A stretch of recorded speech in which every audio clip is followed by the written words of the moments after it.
L'armée irakienne a déclaré que 2 roquettes avaient été tirées mercredi vers minuit, mais qu'aucun blessé n'avait été signalé. Plus tôt mercredi matin, l'Iran a lancé les missiles sur une base aérienne irakienne abritant les forces américaines en représailles à l'assassinat du général iranien Qassem Soleimani. Moins de 24 heures après que des installations militaires irakiennes abritant des troupes américaines et des forces de la coalition ont été touchées, le président américain Donald Trump a annoncé qu'il allait se contenter pour le moment de riposter économiquement. Alors que nous continuons à évaluer les options pour répondre à l'agression iranienne, les États-Unis imposeront immédiatement des sanctions économiques punitives supplémentaires au régime iranien. Ces sanctions puissantes demeureront jusqu'à ce que l'Iran change de comportement. Au Capitole, les principaux législateurs républicains ont félicité mercredi Trump pour ce qu'ils ont appelé sa retenue. Nous devons rester vigilants face aux menaces sérieuses posées par Téhéran.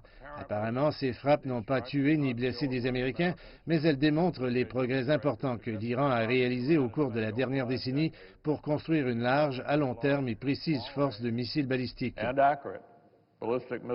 Ces images montrent l'étendue des dommages sur la base aérienne d'Ain al-Assad, dans l'ouest de l'Irak, après qu'elle a été touchée par des missiles tirés de l'intérieur du territoire iranien. Des missiles, a déclaré Trump, que l'Iran n'a pu concevoir que grâce à l'administration Obama, qui a libéré des actifs iraniens gelés dans le cadre de l'accord nucléaire conclu entre Téhéran et les puissances mondiales. D'anciens responsables d'Obama ont critiqué cette suggestion.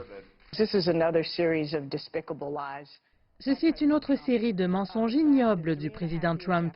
Le fait que 3 ans après son entrée en fonction, il reste obsédé par le président Obama montre juste l'extrême faiblesse et l'insécurité du président Trump. Dans l'attente d'une attaque de représailles de l'Iran pour l'assassinat vendredi dernier du général Qassem Soleimani par un drone américain, l'OTAN a annoncé cette semaine qu'elle délocalisait certaines de ses forces d'Irak vers un autre lieu au Moyen-Orient. Mais mercredi, Donald Trump a demandé à l'Alliance militaire atlantique de s'impliquer davantage dans la région, pas moins.